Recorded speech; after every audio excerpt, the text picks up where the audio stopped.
Welcome, everyone. I'm your host, Dennis Day, and I'm here with Getting Your Edge How to Downsize Your Home. I'm with my real estate expert and local advisor, Judy Gratton. How goes it today, Judy? Hi, Dennis. We have an excellent show for you today. We are local downsizing experts, and we have a show called The Psychology of Selling Your Home. And what we talk about are 6 strategies that will help you sell your home for top dollar. That's the goal. You want to get the most and best you can. This is an investment. Let's talk about those 6 things. Number 1, there's an old saying, you don't get a second chance for a first impression. What does that Correct. mean for home sellers? What does that mean? People form their impressions from the minute they drive into the neighborhood, which you don't have a lot of control over, but especially when they pull up in front of your home. If your home looks inviting, clean, landscape trees trimmed back so it's not overgrown, toys and different items put back where they belong or not visible, that is a good first impression when they walk up to the front door. If the door knob is newer and not dull and worn out or painted over, if you have a kick plate, is that shiny and new, not spotted and tarnished? And do you have a nice welcome mat that makes them feel like they're coming into a place that they want to see? So get a new welcome mat. Make sure your doorknob is new. Make sure the door is clean and painted, not chipped. Things like that. That helps with the first impression. If you can put some flowers out, seasonal flowers, that's always a plus. As a seller, you need to think like buyers think. How can I make the impression that leads people to believe they're going to be welcome and they're going to love this home? I can visualize myself living here. It's so important. Basic landscaping can make all the difference. What are your goals about selling this home? Let's say that you are downsizing and you have not been able to maintain the home for a period of time, either because physically, emotionally, financially, you just can't do it. If it has items that need to be repaired or it's really dated, that is going to affect the price of the home. What is your goal? Do you want to sell it in the condition that it's in and just be able to move on? Or do you want to invest some money in it upfront to make it look better, to bring in a higher purchase price? And those are things that people like you and I, Dennis, can present to them. This is what you could expect to get in the condition that it's in right now. This is what you could expect to get if you did some fresh paint and updated some of the things. Is it really worth it to do that? I've had people say, I've got to put granite countertops in before my home. First of all, granite's gone out of fashion now, but in addition to that, why? If the counters are not obnoxiously bad, what kind of return can you expect to get on that investment when you sell? And we have reports that we can provide them with that will show what some of the different remodel ideas are and how much of it you can expect to recoup. It's really important that you have someone working with you, an agent who understands the psychology of pricing. First impression, you only get one shot. Take I advantage. can't tell you how many times I pulled up in front of a house with potential buyers and they take one look and go, nope, not interested, and move on. That's what happens if your first impression isn't a good one. Setting the stage for an emotional connection. Yes. It's not about your stuff. It's about helping the buyers imagine a life in your home. What things can they do? This is something I wanted to bring up. When someone comes to see your home, studies say that they are already 80% there on buying your home. You're in the location they want, your home is the size they think they want, and it's in a price range they're comfortable with. So all you have to deal with is just the 20% more to get them over the hump to make an offer. One of the biggest things that are really hard for realtors to discuss is, what does the home smell like? And sometimes it's things like pet odors, and those must be addressed, that will turn people off faster than anything when they come into a home and it smells. You will lose a lot of money if you don't address that. Odors are really important. I would suggest having someone you trust come in and tell them you want a really honest opinion about, does my home smell? One of the simplest things to do to combat that, not go out and buy a bunch of air fresheners and plug them in all over the house because people go, what's wrong with it? Sometimes it can just become overpowering. Instead, paint a wall. Even if it's only one wall, the smell of fresh paint is a positive in people's minds. And they don't go, well, why does it smell like fresh paint? It smells like fresh paint because the seller cares enough to have done something. Could just be that the carpet's rolled. You need to address odors. Start packing. You're moving anyway. And the psychology of selling your home is it is no longer your home. It is now your product. Ideally, people don't put wrinkled dresses on mannequins. If they sell the dress, the same thing is true with your home. Pack up your personal belongings, political or religious artifacts, because it opens your home up to more people who may not agree with those things. So you stay very middle of the road, you clean it up to the best of your ability, you take down the items and excess furniture. It's not bad for a home to be vacant when you put it on the market. You should have the home deep cleaned. And that means the oven, the stovetop, the inside of the refrigerator, the rungs inside of the windows where you slide the windows back and forth, or the sliding glass door, the windows and the doors themselves. Everything should be clean and smell clean. And then the staging is beginning to fall by the wayside because it's become incredibly expensive. And it can be anywhere from 3 to 5 to 10,000 or more to stage a home. That initial payment is good for 30 days. Then you have to pay rent on the furniture. Considering that our market time is longer now than it was in the past, that can become an issue. I know many realtors who are happier with a vacant home or one with very little furniture in it. And then they're having it digitally staged. Furniture is put into the photographs that go on to the multiple listing service that show some ideas of what can be done. And they also disclose that it's digitally staged. Interestingly enough, I'm not sure which of the large sites it is. It might be realtor.com that actually has a feature where you can cut the staging out of a photograph so you can see what the vacant room looks like. So we're beginning to see a shift in that thought process around selling a home.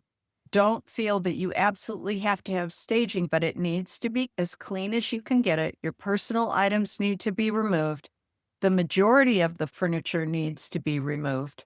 Now, I'm a bit different than some realtors because if you're still living in that home, yes, you live there. So start moving it out that way. You must leave some paths in the garage to get to the electrical panel and the hot water tank should an inspection be done. But we have to be realistic here, give people the opportunity to have some grace in their transition. Start moving out to the garage, but clean it up to the best of your ability. Have everything as clean as you can get it.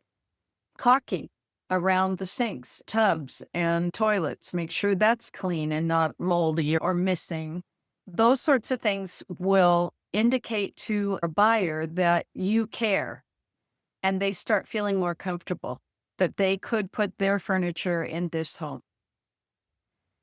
When we first decided to move our home, we started packing stuff. And we had 3 bedrooms. One of them was where we put all our packing stuff. You can't fill up a room and then expect people to be interested in your home. So we put it in storage. And there are those pods now that they'll come and Yeah. pick up. And so that's definitely something you can do. But at the very least, start moving it into boxes out in the garage and make sure that you leave some room to get to the things that people have to get to. Another factor in the psychology is you want to create the perception of scarcity and competition. Pricing strategies matter. Yeah. Sometimes listing slightly below the market value creates a sense of competition. More people Yes. coming in. If it looks like a good deal, And you can generate a lot of interest around the open house. You have a lot of people in there. Whenever there are a lot of people in a home, they begin to feel this sense of urgency that someone else is going to buy it out from under them. That psychology works in your favor as a seller because they'll be more anxious when they write that offer. The competition thing comes into play at that point. That is up to your realtor to help you develop that type of environment. And then the other one is turn on all the lights and open all the curtains. It is the kiss of death to walk into a cold home with all the curtains drawn. So they may live like that, but they don't necessarily want that. There's a perception of the effort versus reward. Most home buyers don't want to walk into a project. Some buyers, perhaps one is a contractor or has experience with tools and remodeling, looking for that deal. If you The deal. want the highest and best price, you don't want your home to be like a project, to have to do Sure. this, and that just to make it livable. There are a lot of people who are looking for investment properties to flip. They're looking for the lowest price and they don't care how much work goes into it. They're going to flip it and hopefully make a profit. So if your home is in need of repair, you're going to attract that. Or we have a lot of people who are looking for investment properties that then become an Airbnb or a rental property. They're willing to put some elbow grease in. But then there are other people who don't have the skills and would have to hire all the work done, and they just don't want to do it. Who do you want to attract? To have the home move in ready. Paint colors is another huge thing. So if you're thinking of selling and you're really into a certain color, you may consider replacing things that are that color neutral, a light, not stark white, a nice quiet beige, soft gray, off-white sort of thing, cream colors. That's what's going to allow people to see their own creations in that home. Think like a buyer. Think like a buyer. It is your product. If you want to sell it, Most buyers are really stretching themselves financially to come into a home and then see, I need to put in flooring, I need new carpeting, I need to paint, I need to do this and this. Holy moly, they've just spent almost all they have on the down payment and the monthly payments. There isn't that extra money to do those things for most buyers. So you want to make it perceive the issue as a move-in ready. They don't have to do a whole bunch of expenses to make it the way they want it. Next one, trust and transparency. Trust is another big factor. Buyers pay more for what they confidently feel is a good home. yes. So with our sellers, we try and gather as much information as we can about the home, the age of the appliances, the age of the roof, what sorts of improvements have they done, when did they do them. I've had a made list of recent improvements in the last 5 years and what it costs, because if you've done them and you've maintained the house, that's showing the buyer that they can trust buying this home because you've taken care of it. The more information that you can provide and double check, the better they're going to feel about it. We have had sellers who go ahead and have an inspection done by an inspector, pay for it, and provide it to an interested buyer to review. There are some downsides to doing that because if the inspector does find something that needs to be repaired or replaced, I'm talking about structural and safety items. If they see that there's a problem, you now have knowledge of that. And there's this disclosure form that you have to fill out for the buyer. And you have to disclose that you know it. You can't lie because they could sue you. You have to fix it if you choose to, or you're probably going to have to adjust the price. And it could be the fact that there are rodents under the house. I do have exterminators. A lot of people don't. So they find out nasty things are going on under there. And that can be a very expensive repair. Are you willing to take the risk? Have you been under your house? Do you know the age of the roof? Those are things the inspector may discover. If you get that inspection done, that really relieves the buyer. In high sellers market, we're getting, anywhere between 5 and 25 or more offers on a home. The buyers would really like to do an inspection, but they know if they do, you may choose another offer. So they become very nervous even if you've done a really good job. So those are things that you need to have an informed realtor who can help you weigh and to make a decision about what direction you want to go in terms of how you build this confidence in your home. But there are a lot of things you can do. And the market has shifted. Years ago, when there was 2 weeks inventory, you could put up a house and people would waive everything, inspection, this, that, and buy it sight on scene from the internet. It's not that same market anymore. There's 3 months of inventory. You've got to present a good home and build trust because the competition is not as fierce right now. The power of storytelling. I love In every home.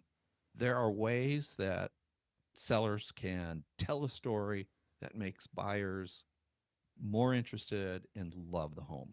What do you think? This is one of my favorite things we do with the sellers. Frequently, it's kind of old school, but there's a thing called a home book that we can get from the title company that has demographics for the area and can tell you a lot about the home. We add to that a letter from the seller about why they bought it. Because I can't tell you how many people will go, why are they moving?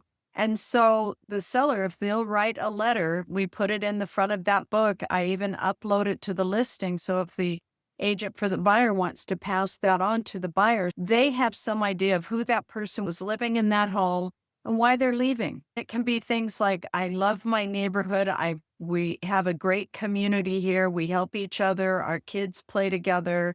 Whatever it is, I'm 5 minutes from Boulevard Park. I walk down there all the time. I go to the farmer's market in downtown. These are the favorite things I love about my home. And suddenly now there's a story around it. And if they have pictures of, let's say they're selling in late September and the flowers are gone from the spring and summer, maybe they have a beautiful garden. If we can put those pictures together and display those in the listing and in that home book, it shows people, it tells a story about that home and it suddenly becomes something special instead of just a building. They're buying more than just drywall and kitchen sink. They're buying a lifestyle. If you can tell that story, And that emotional connection to that home is what we're trying to achieve. great. We've given you 6 takeaways that will improve bottom line. First impression creates anchor value. You drive up and say, nice yard, love it. The setting inside the home, does it smell neutral? Are the walls in neutral paint? Driving the scarcity, getting to the point where people think, oh, there's going to be competition for this. Pricing is super important. A move in ready home, not a project, is going to help sell that home. Building trust with all the disclosures, maybe a pre inspection, making it look well maintained, and the story building of the lifestyle. Think like a buyer. Our psychology isn't about fooling people, it's about creating an environment that buyers will fall in love with. I've never really been into commercial real estate because there's no emotion in that. Whereas here, it's all about the people. It's always been about the people and how they feel. We have some incredibly great stories and some sad stories. It's always a new day in real estate. That wraps up today's session on getting your edge and 6 ways to get top dollar for your home. If you're considering selling, reach out to us. We can help you all 6 of these. Our information is free. Homes are not just brick and mortar, they're about a feeling, an emotional connection. Hit the like button if you enjoyed this information. Share this with a friend. If you are thinking about downsizing, reach out to us and we are happy to give complimentary ideas on how to support your next transition in your home. Hope to talk to you soon. Thank you so much, local real estate expert Judy Gratton. I appreciate your time. You, Dennis. Bye. Thanks for watching.